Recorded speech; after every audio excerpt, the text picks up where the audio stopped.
pongo un contexto un poco extraño, porque después de este gran esfuerzo de poner recursos humanos en escena, después que la Organización Panamericana de la Salud llegó a tener el programa con presupuesto propio más alto de toda la OPS, fue el de recursos humanos en salud, en la década de los 90, digamos, se viene la noche, digamos, para el campo de recursos humanos. No solo para el campo de recursos humanos, y quizás lo menos importante es que haya aparecido esta, pero no deja de ser un síntoma, digamos, porque es la época del downsizing, digamos, que es una forma elegante de decir, usar la metáfora de la gordura, diciendo que al Estado se le había ido la mano, digamos, en tener tanta gente empleada, y que la verdad es que para ser ágil, el Estado ágil tenía que deshacerse, digamos, de su gordura, digamos así, ¿no? Claro está que uno también puede bajar de peso si se corta una pierna, ¿verdad? O sea que definitivamente pesa menos. Pero, y eso es lo que hicieron muchos países latinoamericanos, hasta el absurdo, de en algunos casos, digamos, tomar crédito para comprar renuncias y después contratar a la misma persona que habían renunciado por la crisis de los servicios de salud, digamos, para poner década de los 90. Este país, nuestro país, digamos, es un país que se ha caracterizado por desentenderse del campo de recursos humanos. Es decir, cuando yo voy a la Organización Panamericana de la Salud con la credencial de venir de la Escuela de Salud Pública, si bien voy a hacer planificación, me encuentro que el que organiza es el campo de recursos humanos, o sea, el programa de recursos humanos organiza la residencia. Cuando reviso para atrás, la diplomatura en salud pública de la Universidad de Buenos Aires tenía una clase en un año, tenía una clase sobre recursos humanos. Es decir que, literalmente hablando, el tamaño de la problemática de recursos humanos, yo la descubro, digamos, indirectamente porque era el programa soporte del programa de salud internacional. Y empiezo a ver la dimensión y el tamaño que tenía, digamos, en América Latina la intervención en el campo de recursos humanos, la complejidad del campo y, en cierta manera, el desborde que le hace al propio campo de la salud pública, que con dificultad contiene, ¿no? Es como cuando uno, y le va a pasar a ustedes, bueno, ya les pasó con salud del trabajador, pero también le puede pasar con medicamentos, digamos, o sea, como nos pasó en el curso de la Cancillería, digamos, que uno dice, bueno, salud, hay que poner salud internacional para poner un tema como medicamentos que desborda por todos lados el campo de la salud pública. ¿Sí? O sea, tenés que saber de economía, tenés que saber de patente, tenés que saber de la Organización Mundial de Comercio, tenés que saber de estrategia de comercialización, digamos, un montón de cosas que, digamos, tu conocimiento en salud, digamos, te ayuda hasta ahí para ver sobre todo la interfase, cómo opera la receta en esa larga cadena, digamos, de circulación del medicamento. Pero después que a la Argentina se desentiende y después que el mundo se desentiende del tema de recursos humanos, aparece, y acá vuelvo a una especie de presente, digamos, bastante duro, que es recursos humanos volvió a la agenda. Volvió a la agenda. Ahora, ¿por qué recursos humanos volvió a la agenda? Recursos humanos volvió a la agenda, y yo voy a estar, en algún momento vamos a conversar sobre esta diferencia de un campo, cómo lo nominamos, ¿no? Si lo llamamos fuerza laboral en salud, si lo llamamos actores sociales, si lo llamamos recursos humanos, personal de salud, mano de obra, es decir, todas denominaciones connotadas, connotadísimas, que nos van a llevar a distintos lugares, pero digamos, acá hay un hecho casi fáctico y que lo voy a leer muy rápidamente, digamos.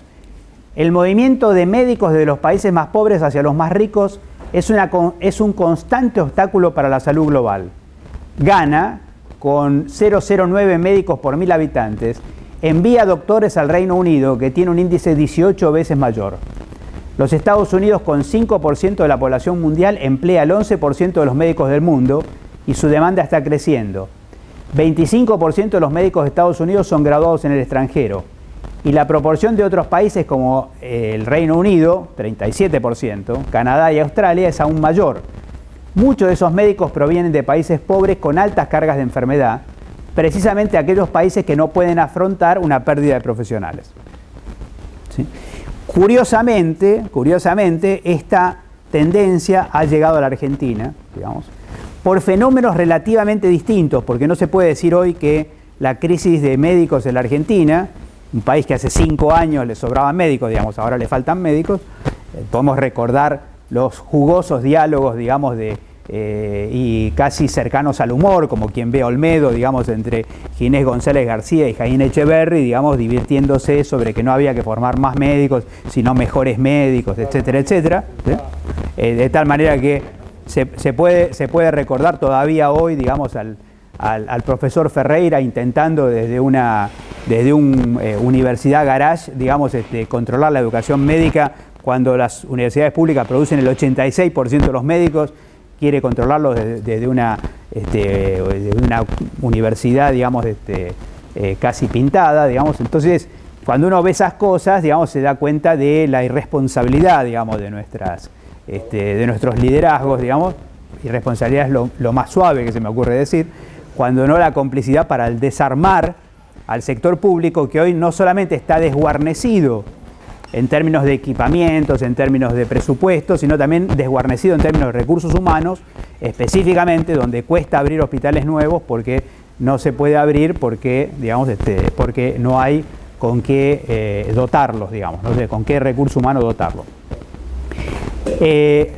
Probablemente esto no se está produciendo como consecuencia es decir, podría llegar a ser una circunstancia paradojal, digamos. Las estrategias de mejora económica, digamos, que tienen un componente de redistribución del ingreso, pero tienen un componente mucho más grande de crecimiento y acumulación de capital, también se sienten en el sector salud. En el caso de Brasil se lo dicen más claro, o sea, hay una nueva clase media que se llevó sus médicos con ellos, digamos. De tal manera que Brasil hoy siente la pegada, digamos, de la falta de médicos, el SUS no puede avanzar por la falta de médicos.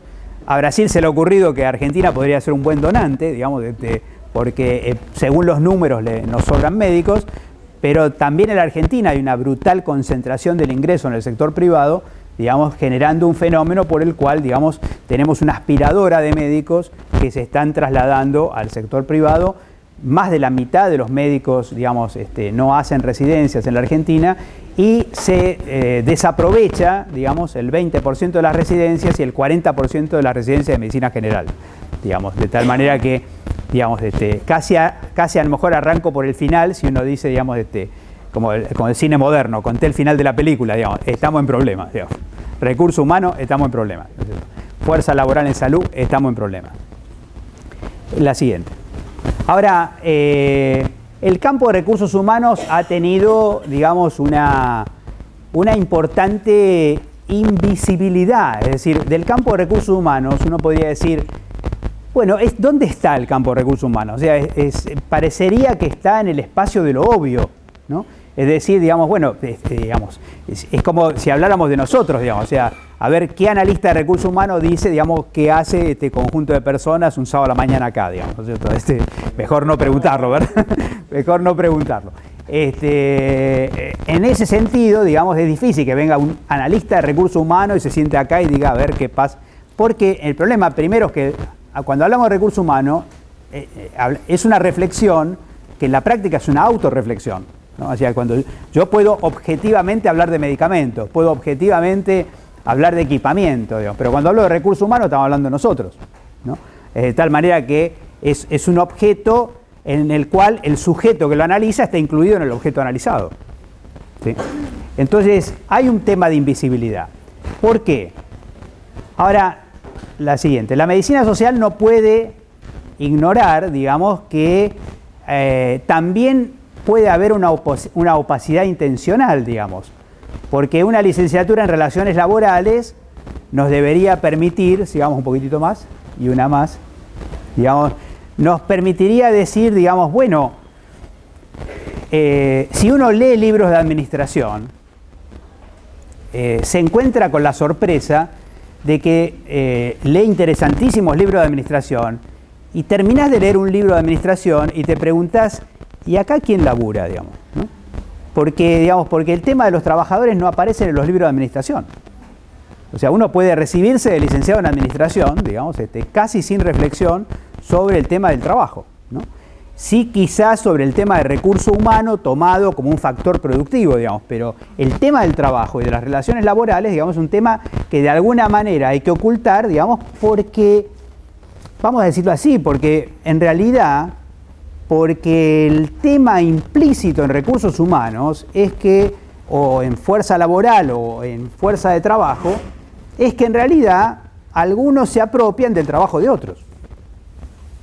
¿Sí? Podríamos decir, digamos, ese es el pariente que hay que ocultar cuando uno habla de recursos humanos, es decir, de qué tipo de relación laboral estamos hablando. En la historia de la esclavitud, digamos, todos sentimos casi como un hecho inobjetable, digamos, de decir, bueno, qué sé yo, hay incluso países con los que no simpatizo, que qué sé yo, pero abolieron la esclavitud, digamos. Inglaterra fue activo en la abolición de la esclavitud, de tal manera que uno puede decir, digamos, evidentemente no es lo mismo, digamos, ser esclavo que ser obrero, digamos, ¿no es cierto?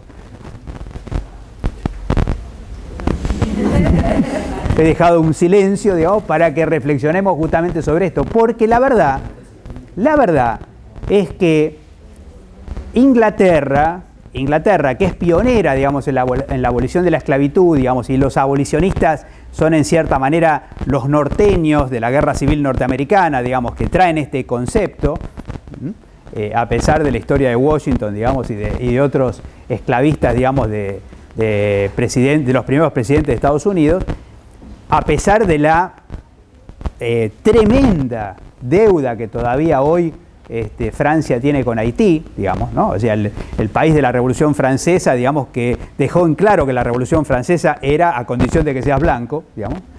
Esa historia, digamos, muestra en el caso de Inglaterra que hay manuales que son interesantísimos de estudiarlos, que son manuales donde se muestra cómo el esclavo se transforma en empleado.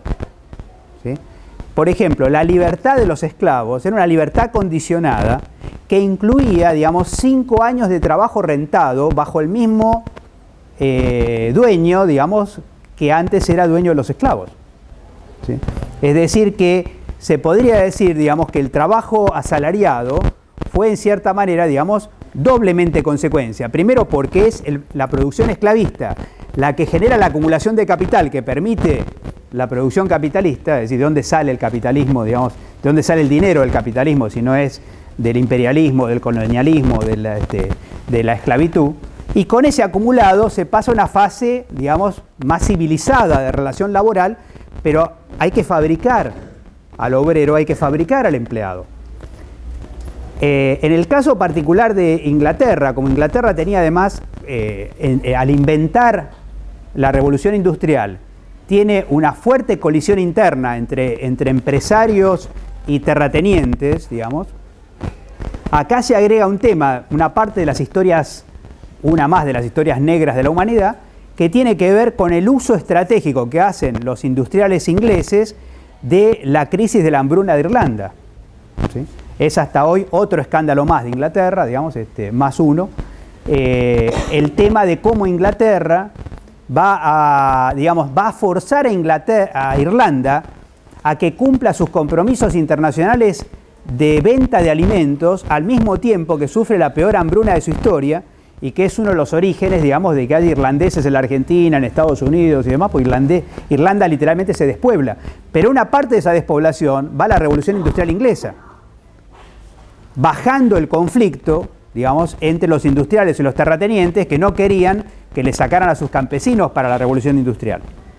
¿Sí? De tal manera, digamos, que los orígenes en la historia de las relaciones laborales, digamos, son complicados y de alguna forma es lo que hay que tapar, o sea, ¿cuál es el componente oculto del campo de recursos humanos? En buena medida es el componente de, digamos, cómo es este juego de que unos se apropian del trabajo de los otros. En el caso, digamos, de las empresas privadas es muy claro, pero todavía nos quedaría una reflexión más compleja sobre el empleo público, digamos, que también, digamos, permite pensar, digamos, si hay otras plusvalías, digamos, en la relación laboral, digamos, que no sean necesariamente económicas en relación al tema del trabajo en el sector público. Sí. Sí, en relación a lo que decías de los esclavos, que también hay un componente económico, que el esclavo era un bien a mantener. Exactamente. Se mantiene Exactamente. Entonces es más rentable económicamente. Exactamente. De hecho, la historia del pongaje en Bolivia muestra eso. O sea, los bolivianos eran unos adelantados en eso, digamos, porque digamos, en vez de tener esclavos tenían pongos, digamos, y los pongos los tenían en una etapa, se alimentaban solos, digamos, y tenían que hacer 3 meses de trabajo, que era cuando lo necesitaban, digamos, o sea, que eran las cosechas, digamos. Después eran libres, digamos, eran libres de alimentarse solos, digamos. Bueno, también hay un tema, acá tenemos otra lógica, que es la licenciatura en organización del trabajo. Acá tenemos, digamos, nuestros remeros que estaban organizando, acá Chaplin, digamos, nos trae formas de organización del trabajo, y acá en realidad, digamos, valdría la pena ir hoy, digamos, a cualquier call center, digamos, que está hoy en la Argentina lleno de extranjeros, digamos, trabajando hasta problemas del túnel carpiano, digamos, que son otras formas, digamos, de desgaste, con problemas de salud mental, ¿no? O sea, hay muchos extranjeros en la Argentina que vienen a hacer estudio universitario, pero estudian de día y durante la noche están en call center, digamos, trabajando la noche completa, ¿no? Son explotaciones que pasan por abajo de la línea, exactamente igual que la del trabajo textil casi esclavo, digamos, de mano de obra boliviana, etcétera, etcétera. La siguiente. Ahora, el dispositivo por el cual el recurso humano desaparece, digamos, como objeto de estudio, le agregamos un elemento más, que es la relación entre el recurso humano trabajando en dimensión colectiva y las organizaciones, ¿no? Porque cuando una persona tiene un consultorio privado, digamos, todo el mundo sabe, digamos, qué relación hay entre la persona, digamos, y el emprendimiento. Se podría decir, es una empresa unipersonal, digamos. Pero cuando uno va al mundo de las organizaciones mismas te ayudan, digamos, a hacer desaparecer el problema del trabajo, ¿no? Entonces, ¿por qué esto podría ocurrir? Hay una película, digamos, que me ayuda para usar una metáfora sobre esto, que es una película que empieza por el final, casi como empecé yo, digamos, que es una película en la cual unos ladrones de diamante, digamos, roban un importante diamante, son atrapados en la casa, digamos, uno dice, bueno, ya terminó la película. No, el tema es que no los pueden culpar porque el diamante no aparece. Entonces toda la película es que el diamante no aparece. Y el diamante no aparece porque el diamante obviamente estaba oculto. Ahora, ¿dónde estaba oculto el diamante, digamos, no? Aparecía el diamante oculto en una copa de cristal. Entonces, digamos, desaparece por analogía, ¿no? Desaparece por analogía. Y en realidad, las organizaciones, las que nosotros vemos, digamos, son organizaciones, digamos, que lo único que son, digamos, son personas trabajando, ¿sí? Es decir, la fuerza laboral en salud, los trabajadores de salud, no estamos dentro de los servicios de salud, somos los servicios de salud. Somos los servicios de salud, es decir, cualquiera de nosotros, digamos, que sale a trabajar con las manos o con un estetoscopio, con un martillito, qué sé yo, somos un servicio de salud. Todo lo demás, o sea, hospitales, ambulancias, terapia intensiva, unidad coronaria, todo lo demás, es toda esa parafernalia. Sin nosotros no hay ningún servicio de salud. ¿Se entiende? Decía que... ¿sí? Claro. O sea, pero ahí está la operación, digamos, de cómo queda oculto, digamos. Queda oculto a través de este mecanismo. O sea, vos no podés ver el diamante porque está dentro de una estructura tan analógica, digamos, que pensás que entraste en una organización, digamos, ¿no? ¿Qué sé yo? O sea, llegás acá y pensás que estás en una facultad, digamos. En realidad esto existe porque hay gente... Facultades, no claro. No se inauguran. Claro. Trabajando. Claro. ¿Sí? ¿Se entiende? Ahora, esto es una trampa de observación que nosotros nos deja fuera por eso aparece el trabajo como lo obvio, digamos, ¿no? Claro, obviamente en los hospitales trabajan personas, digamos. No es nada obvio, digamos. O sea, ¿de qué trabajan? ¿Cómo trabajan? ¿Bajo qué condiciones trabajan? ¿No? Y esto incluso cambia, y Gastón de Sousa Campos tiene encuentra el concepto clave que usa, usa Brasil, digamos, en relación al tema de las relaciones laborales y las funciones de gestión, digamos, donde en último caso, la verdad es que no se gestionan personas, no se gestiona recurso humano, se gestionan condiciones laborales, se gestionan relaciones laborales, lo que se gestiona es el trabajo, ¿sí? Se gestiona, digamos, se acuerda, se pacta, se contrata, digamos, relaciones laborales. Eso es, en realidad, digamos, la conducción, eso es la gestión cuando uno está en la dimensión trabajando con fuerza laboral, digamos. No es, digamos, la gestión de una cosa que se llama recursos humanos, e incluso si algo se llamara recurso humano, el tipo que la gestiona también es recurso humano, ¿sí? Digamos, o el jefe de personal no es recurso humano. ¿Se entiende? O sea, pero estas trampas están todo el tiempo en la bibliografía. O sea, métanse ustedes a estudiar gestión y van a ver ustedes lo difícil que es, porque viene producida en la gestión empresarial privada, digamos, y el Estado compra y aplica los mismos paradigmas de la gestión privada, digamos, muchas veces en la gestión pública. Vamos a hacer un poquito más rápido. Ahora, para comprender las instituciones, y yo quisiera acá poner un diálogo entre las instituciones, las reformas y los recursos humanos. Para comprender las instituciones debemos desarrollar la capacidad de ver en ellas al mismo tiempo estabilidad y cambio, reproducción y transformación. En un sentido histórico, las instituciones están en un proceso permanente de deconstrucción. Y para entenderlo es útil distinguir entre lo que es instituyente, tenemos ahora, por ejemplo, una nueva ley de salud mental, es instituyente, aún no ha instituido nada, digamos, ¿no? O sea, tenemos, digamos, debatimos, discutimos, qué sé yo, se va a aplicar, no se va a aplicar, qué trampas va a haber para que no se aplique, pero digamos, tiene que instituir, digamos. Nosotros somos en buena medida, digamos, la mediación para que efectivamente pase a instituido, digamos, ¿no? Mientras tanto, lo instituyente, digamos, hay instituyentes nuevos, pero lo instituido está instituido por un instituyente anterior, ¿sí? Por ejemplo, la ley de migraciones de la Argentina todavía está instituyendo. Si todavía está instituyendo, quiere decir que está instituida la ley Videla, que marca las relaciones cada vez que una señora se siente con toda la autoridad de decir, ¿usted es boliviana? No, el remediar no es para usted, digamos. ¿Sí?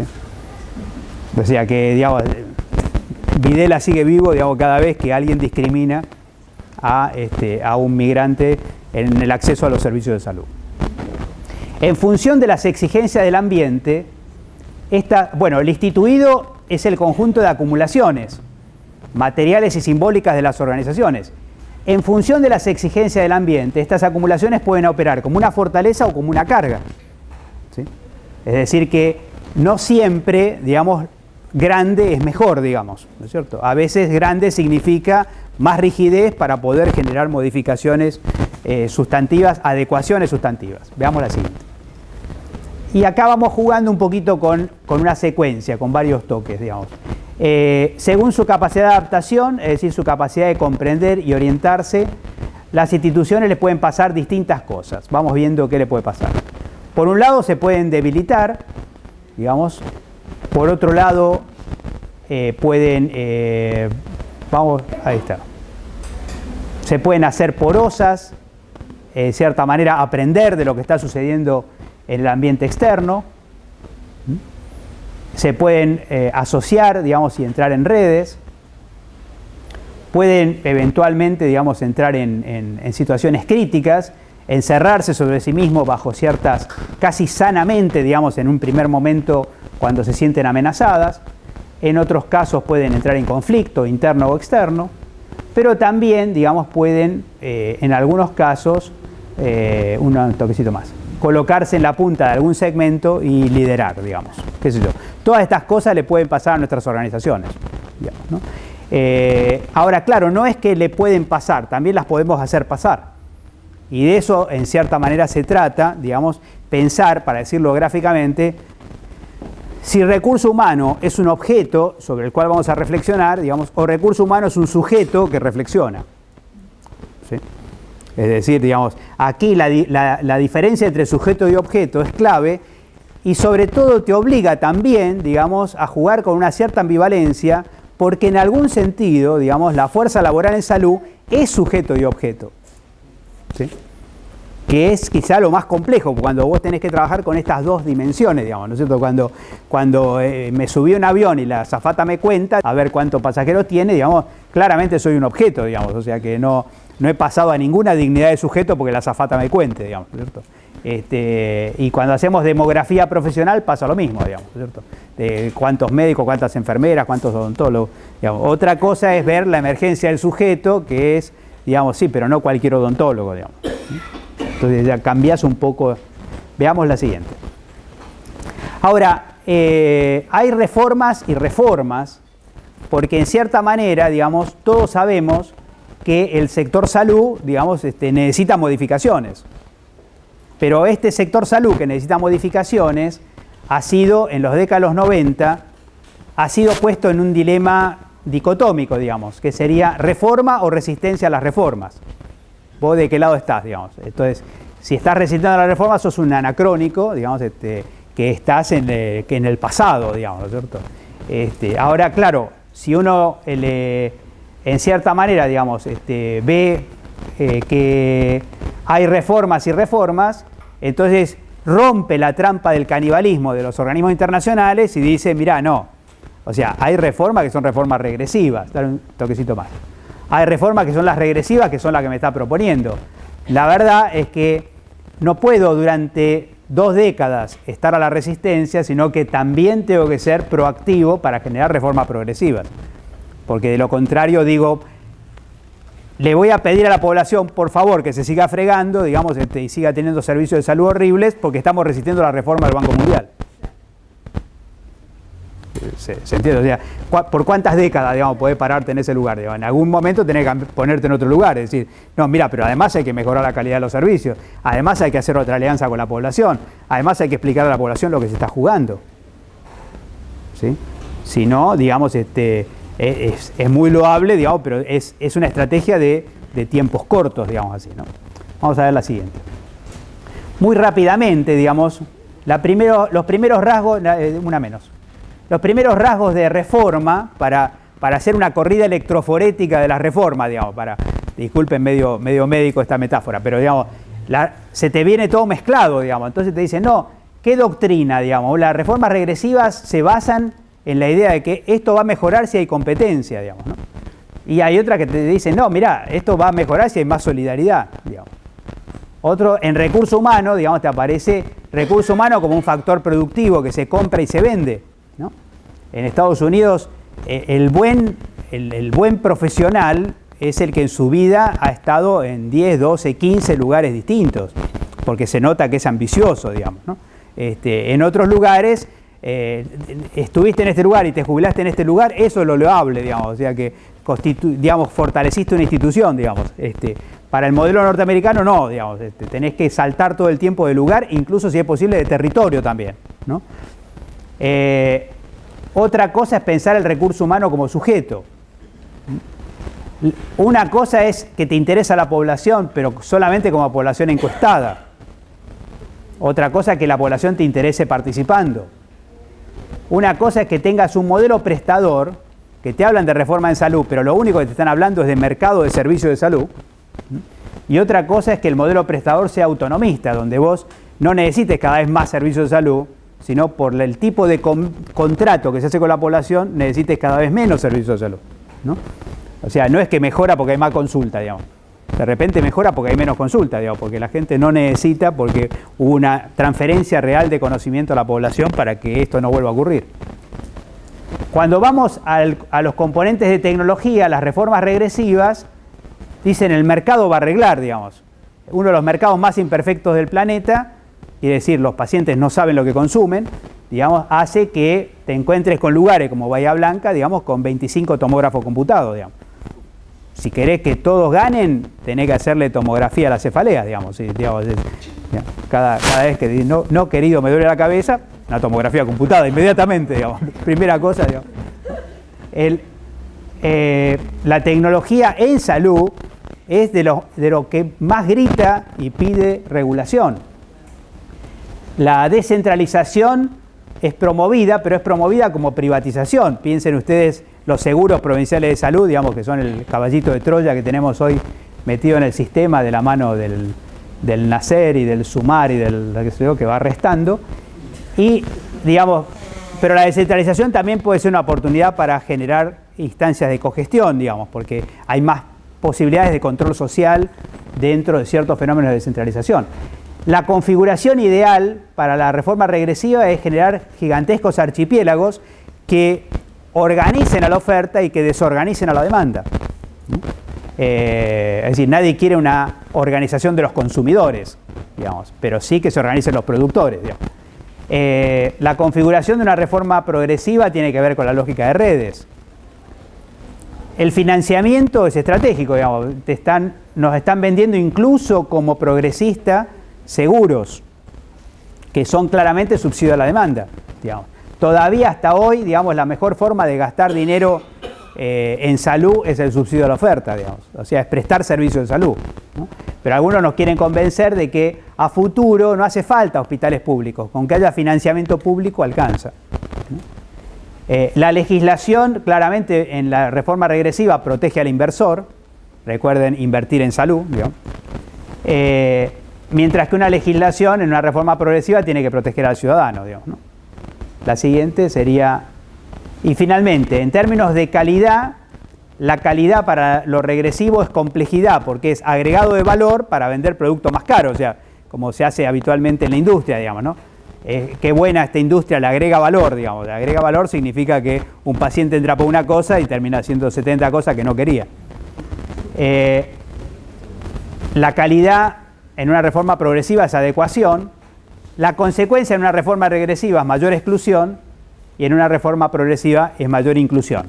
Si quieren pelearse realmente un poquito con esto, lean un artículo sobre salud de página 12 de hoy, digamos, que habla de próceres de la salud pública, para ver cómo esto puede venir envenenado, digamos, incluso en página 12.